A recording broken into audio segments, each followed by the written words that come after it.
Honestly, the first impeachment complaint against President Ferdinand Marcos Jr. is kind of flimsy. It wants the president removed for a number of reasons, some of which have been long-standing talking points in the Duterte universe. For instance, gusto nitong panagutin si Pangulong Marcos dahil sa naging pag-aresto kay dating Pangulong Rodrigo Duterte sa bisa ng arrest warrant ng International Criminal Court. Look at the language used, kidnapping ni Duterte.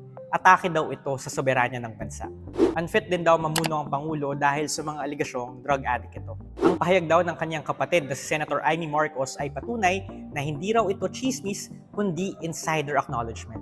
Matagal nang hinihikayat ng Duterte supporters si Pangulong Marcos na sumailalim sa isang drug test. Ang hindi raw niya pagtanggap sa hamon ay pagtalikod sa pananagutan.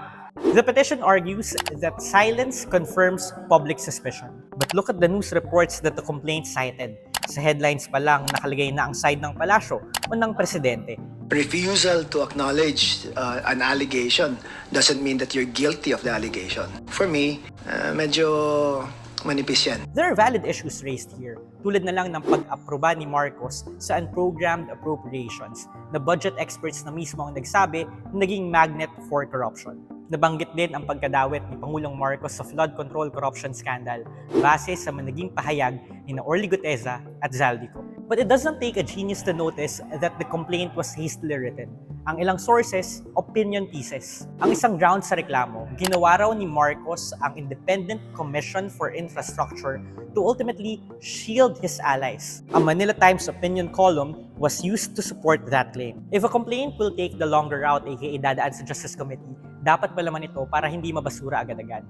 Pwede kasing i-dismiss ng komite ang isang reklamo kung hindi ito sufficient sa form o substance. Kapag nabasura, Marcos actually gets a 1-year immunity from impeachment.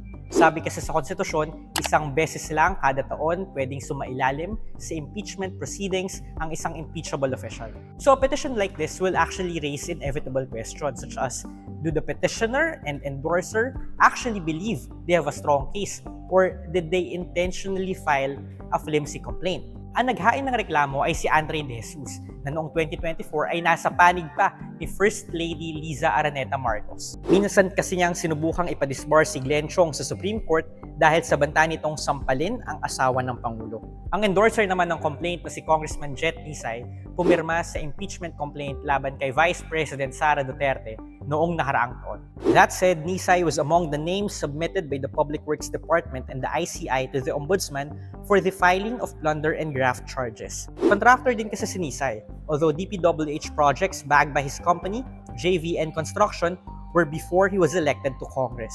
Hindi pa formally referred ang complaint sa Justice Committee, dadaan pa ito sa proseso. Posible ring may mga maghain pa ng iba pang mga complaint laban sa Pangulo bago formal na gumulong ang 1-year immunity kung sakaling hindi magtagumpay ang reklamo. Dwight De Leon po. For more impeachment updates, visit the Rappler website or download the Rappler app.